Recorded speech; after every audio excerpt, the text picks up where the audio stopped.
दोस्तों नमस्कार। आज है 19 जून सन 2024।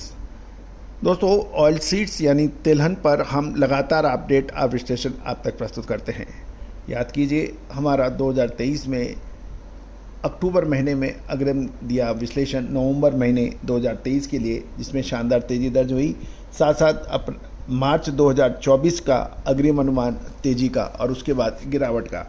तो दोस्तों तेज़ी और मंदी व्यापार की प्रक्रिया है और नियम है, लेकिन यदि आप सही समय पे एंट्री कर लेते हैं और सही समय पे मुनाफा वसूल कर निकल जाते हैं तो आप सफल व्यापारी के श्रेणी में आते हैं। तेज़ी में माल खरीदना, सुपर तेज़ी को ध्यान में रख के मंदी में माल नहीं खरीदना, ये व्यापार की सबसे बड़ी असफलता अक्सर मानी जाती है। सोयाबीन की बात करें तो सोयाबीन के अंदर अब भाव काफ़ी निर्णायक मोड़ पे हैं। एक तरफ सोयाबीन के भाव अब स्थिर बताए जा रहे हैं, लेकिन सोयाबीन की आवक लगातार घट रही है।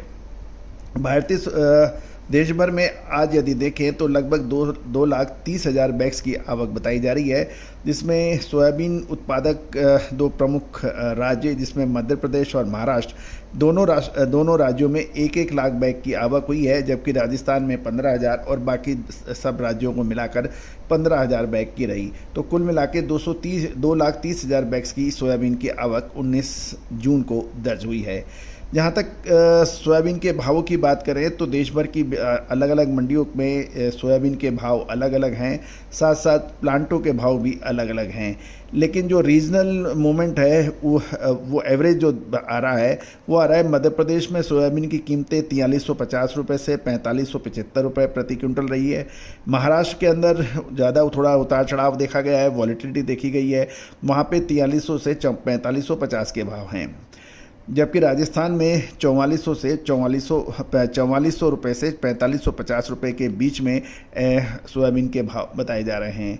गौरतलब है कि मध्य प्रदेश में जो सोयाबीन की कीमतें आज कोट हुई है वो 4575 से 4675 रुपये प्रति क्विंटल के बीच में बताई जा रही है। महाराष्ट्र के अंदर 4575 से 4650 के बात की जा रही है और राजस्थान में भी लगभग सेम भाव 4575 से 4650 रुपये के बीच में बताया जा रहा है। दोस्तों अब महत्वपूर्ण राजनीतिक जो गतिशीलता थी उसके ऊपर अब विराम लगा हुआ है। साथ साथ कृषि उपज का अग्रिम अनुमान वो आ चुका है। तीसरा मिनिमम सपोर्ट प्राइस यानी न्यूनतम समर्थन मूल्य में इजाफा होने की बात कही जा रही है। तो दोस्तों ये सब मिलाकर अब एक बड़ा प्रश्न ये आ रहा है कि ऑयल सीड्स के अंदर सरसों, जिसने बड़ा उतार चढ़ाव देखा गया लगभग जून के महीने में, सोयाबीन बिल्कुल सोयाबीन है, पाम है, सनफ्लावर है, ये सब बिल्कुल रेंज बाउंड एक्टिविटीज़ रही, कोई तेज़ी दिखाई नहीं दी। अब महत्वपूर्ण ये है कि मिनिमम सपोर्ट प्राइस यदि बढ़ता है तो तेलों के ऊपर क्या प्रभाव पड़ेगा। दूसरी ओर तेलों पर इंपोर्ट ड्यूटी बढ़ाने की भी बात लगातार औद्योगिक संगठन एसोसिएशन लगातार पिछले 2-3 साल से कर रहे हैं, लेकिन उसका नतीजा आप सभी के सामने है।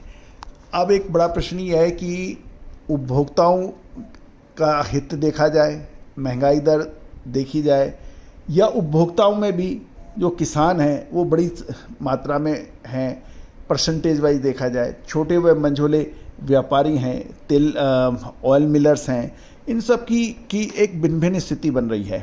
तो अब सोयाबीन एक निर्णायक मोड़ पर है। क्या सोयाबीन के अंदर आगे अच्छी तेज़ी दिख रही है या अभी भाव स्टैंड स्टिल रहेंगे, क्योंकि सोयाबीन की खरीफ की एक प्रमुख फसल मानी जाती है। अब लगातार मानसून के ऊपर भी हमने एक अपडेट दिया है, अब ज़रूर आप हमारा मानसून पे अपडेट देखिए। वो मानसून हमने भारतीय मौसम विभाग की जो साउथ वेस्ट मानसून की जो उन्होंने विश्लेषण दिया है उसके बरखिलाफ दिया है। इस बार हमें मानसून में क्या औसत से अधिक बरसात हो सकती है या औसत से कम हो सकती है, उसके ऊपर एक पूरा एपिसोड बनाया है हमने, उसको भी आप देखना ना भूलें। तो दोस्तों यदि आप ऑयल सीड्स के व्यापारी हैं, तिलहन के व्यापारी हैं, तो आप हमारा विशेष रिसर्च रिपोर्ट को जिले संपर्क कर सकते हैं। साथ साथ साप्ताहिक न्यूज़लेटर सर्विस जो मात्र 3,000 रुपये वार्षिक शुल्क पर उपलब्ध है, उसके लिए भी आप संपर्क कर सकते हैं। नंबर स्क्रीन पे दिए गए हैं। All the very best, good luck, happy trading.